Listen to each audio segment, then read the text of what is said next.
Hello and welcome to the chaos. Trying something a little bit different. I got a new microphone. Gonna see how that sounds.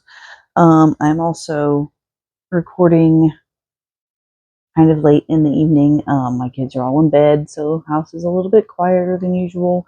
You might hear the dishwasher in the background because it's running right now, but I hope you don't. But this is just going to be a quick kind of overview of my great big market that I just had, the Hot Air Balloon Festival that I've mentioned in multiple videos so far that I was, preparing for. And so I've got my notebook here and I have some stats from each day. So I have like how much money I made each day. I have what the top selling items were for each day. And then I have the total sales for the whole weekend and the top sellers the whole weekend, and I've listed out all the things that I've sold. So we're just going to kind of go through all the numbers. It's going to be a number crunching video. So to start off with, it was a Friday, Saturday, Sunday market. It was Friday evening. The market itself opened at 5 p.m. and it ran till 9 p.m. So I got there at about 3 to make sure I was all set up and everything. Saturday was real early. It was not real early, I guess. It was 9 a.m. to 9 p.m. It was a 12-hour market. And then Sunday was 10 a.m. to 5 p.m. So a little bit different time from day to day. As far as like the balloon part, they had hot air balloons go up on Friday evening, and they did tethered balloon rides, and they did a glow lift off kind of thing. Saturday, they had balloons going up at 6 a.m. and then again in the evening at 6 p.m. And then Sunday, they hadn't gone up at 6 a.m. and then they were kind of done for the day at that point. So, starting off with Friday, I sold 4 of my little ghosts, 3 of the spiders, the 1 mini Pokeball that I had left that sold out, 3 mystery boxes that each have, those are $10 each, and they each just have like a little plush, like a keychain size plush, and a couple of stickers. 1 of the mini pop mushrooms, which are the ones that the heads come up and down, and 1 of the kind of chunky mushroom boy pattern. I only had 1 of them at the time, so that sold out. A medium-sized bee in just regular colors, 1 leggy frog. I sold my little daisy turtle, 2 of the mini pop jellyfish, and that was all I had of the jellyfish, so they sold out as of that day. And then 1 of the Mabel chicken, the Oak and Marlowe Mabel chicken. That was Friday. Total sales for Friday were $268. So, for a shorter day, that's not bad. The number 1 top seller was the ghost. The number 2 was the spiders, and the mystery boxes kind of tied. And then number 3 was the mini pop jellyfish. So those were the top 3 sellers for Friday. And then I did go home that evening and make some more of the mini pop jellies because I had sold out of them at that point, and I made some more of the mushroom boys because they had sold out. Then Saturday, this was the big day, the big 12-hour day. I sold the last 2 spiders, so they sold out. I sold 6 more ghosts, 1 of my possums, that was my pattern, 2 of the leggy frogs, so I think I've only got 2 of those left, actually. 3 of the small axolotl, that is the Rhonda Butler YouTube tutorial pattern. I sold 1 little teddy bear eared baby hat. I sold 4 of the hot air balloons. I actually haven't shown those in a video yet, but they're like this big, little hot air balloons on the keychain with the plastic alligator clasp, so it kind of makes it look like a backpack charm. I had made like 20 some of them, I think, to take to this market because it's the hot air balloon market. I sold one of my Sitting Pretty Chicken, my pattern, one Octo Mini Squish, which is a free pattern from All From Jade, I think. I sold two more Mushroom Boys, so the two that I had made to replace the one I had sold originally, both of those sold, so sold out of Mushroom Boys again. I sold 3 of the Mini Dino pattern, which is a free pattern you can find online, and it is listed in my chart. I sold 3 dish scrubs. Somebody bought a set of dish scrubs. I sell those 3 for $5. I sold 2 of the Mini Octos by Chibi's Cuties on Ribbler. I sold one more Mini Pop Jelly. It was the one that I made to replace the 2 that had sold before, so sold out. No, I made more than one. No. Okay, I started with 3. I sold 2 of them on Friday, sold the 3rd on Saturday. So this was the point that I sold out of the Mini Pop Jellies, and then I did wind up making more. I sold one penguin, which I had made Friday night while I was sitting there. I sold one stingray. I sold one standard sea turtle, and it's the free online one. Rose and Lily crochet sea turtle. I sold 2 bunny pouches, which I found an online tutorial for that, and I'm pretty sure I have it in my list. But they're just like little pouches. The ears come open and you can stick things in them. I sold 3 of the Pocket Bees, my pattern. They're just, like little palm-sized, stress ball-sized bees. I sold 1 Triceratops, which is the Crochet Club's Triceratops. I sold 1 of the Grogu dolls. I sold 1 cow. It was the autumn-themed cow. And I sold 1 star, which I had originally had in my summer markets as reusable water balloons. And so I kind of rebranded them for these shows as stress ball squish kind of deal. And I was just selling them for $5 each. So the top sellers for Saturday, number 1 was Ghosts again. Number 2 was the hot air balloons. And then number 3 was a 3-way tie between the axolotls, the mini dinos, and bees.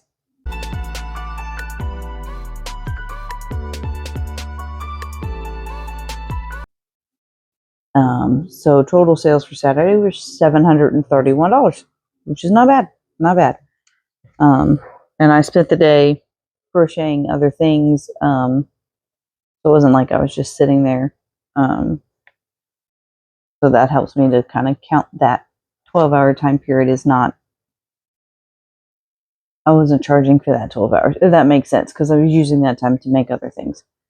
And then, on my page here, Sunday. So Sunday was a little bit of a slower day, but I expected it to be. I was not surprised by that. I sold 2 of the ghosts, 1 more axolotl. I sold 1 of my manatees that have been hanging around for a long time. 1 more hot air balloon. 1 more mini pop mushroom. I think I've only got 1 of those left. And 1 more mini pop jelly. So out of the 3, I think I made, because I had sold out 3, I made 3 more, and then I sold 1. So total sales for Sunday were $112. And again, the number 1 seller was a ghost. And everything else tied for second because I only sold 1 of each thing. I also sold stickers. Let's see, I sold 6 sets of stickers on Sunday. I sold 8 sets of stickers on Saturday. Did I sell any stickers on Friday? And 3 sets of stickers on Friday. So the stickers are always pretty popular with kids, but they're 4 for $1. So kids don't have anything but, some change in their pockets. They can come and dig through the stickers and it makes them feel good. And that's really why I have them there. So for the whole weekend, the top sellers were the ghosts, Sold a total of 13 ghosts for the weekend. I'm glad I brought as many as I did. I think I have 5 or 6 left. The second bestseller was the hot air balloon and the spiders tied. So there were 5 spiders and I sold out of them. And the hot air balloons, I sold 6 altogether. So technically, the spider doesn't exactly come in second, but because they sold out, I feel like if I had made more than 5, I probably would have sold more than 5. And then number 3 was the mini pop jellyfish and the axolotl. So for the mini pop jelly, I sold 4 altogether out of the 6. I sold out, made some more, so total of 6, sold 4. And for the axolotls, where is that on here? I also sold 4 of those. And I had made 5 of the small size and 1 of the large, and I still have the large. The large one didn't sell. So 4 out of the 5 small axolotls sold, which is fantastic. Let's see. I sold out of the mushroom boys, like I said, and then made more and sold another one. I sold out of the mini dinos. I had 1 cat that I had made, and that sold. So yeah, total sales. Did I go through all this? Yeah, I think I did. For each day, altogether was $1,111. So the 1,111. I didn't separate out, how much of it was credit card versus how much was cash or whatever. This was just total sales, and I did have to collect tax for this one. So I paid. I had to write a check while I was there. I can't remember exactly what I wrote it for, but I did the math. I calculated out the math and paid the tax for the weekend.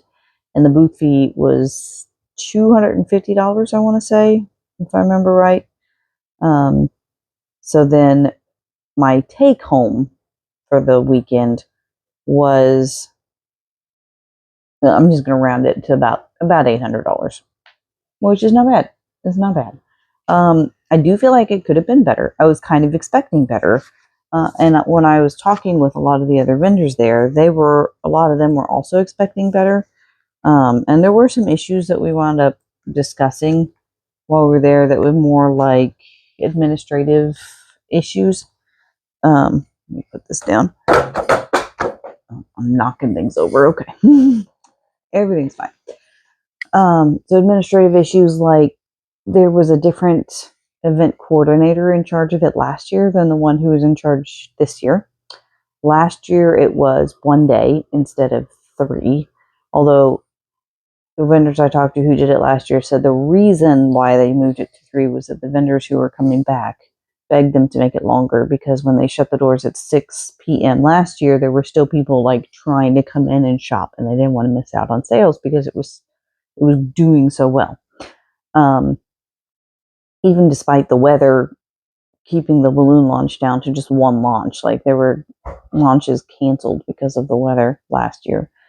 Some of the other issues that were mentioned were kind of the way things were set up, like location-wise. There were several booths there that were run by what some of the other vendors called service people. like they offered services rather than offering, like, trying to sell things. So it was like a local funeral home. There was a guy who was there with Aetna but sold, like, he was like a manager, like a point person to help people with their Medicare, and he sold it through multiple insurance providers.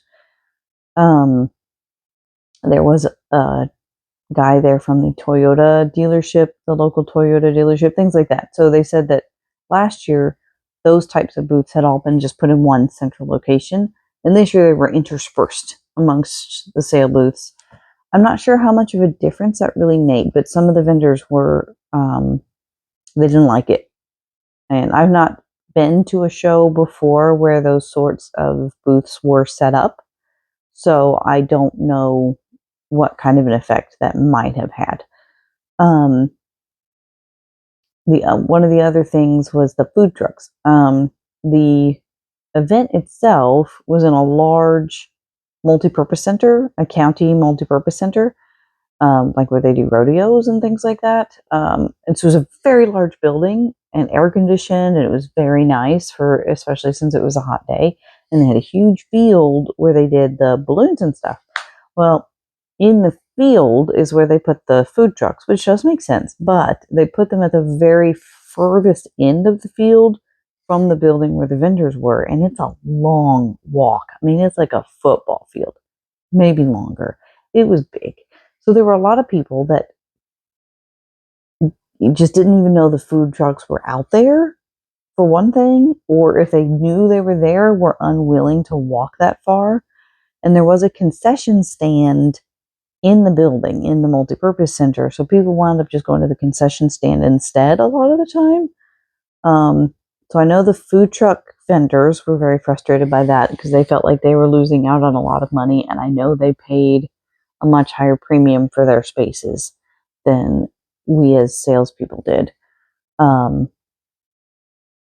And yeah, so I can understand people being a little frustrated about that. And it just seemed like the only real reason to have done that was to drive people more to the concession stand, which was basically pure profit for the hot air balloon festival itself. Um, and that just doesn't seem right. That's not, I don't feel like that's doing fair by your vendors if that's the case. I can't make an actual accusation and say that that's the case, but that's kind of how I feel that it was.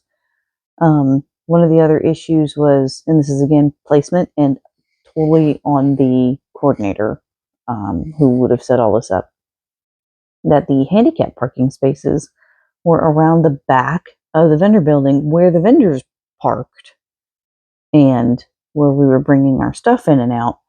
And so you got the building, here's the back door, okay, where the vendors came in, and our parking out here in one row of handicap right by the building, which is fine. Handicap should be by the building, yes.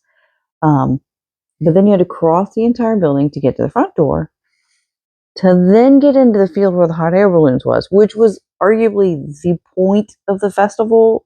Like, yes, I want people to be, driven into my shopping area, of course, because I'm selling, but that's not the point of the festival. The point of the festival was the hot air balloons. So people who were coming in and needing the handicap spaces were coming to see hot air balloons and maybe would have loved to shop too, but then they had to park forever away from the main attraction, which to me, then it's not handicap spaces. I don't know what the thought process was behind that, but that was not well done.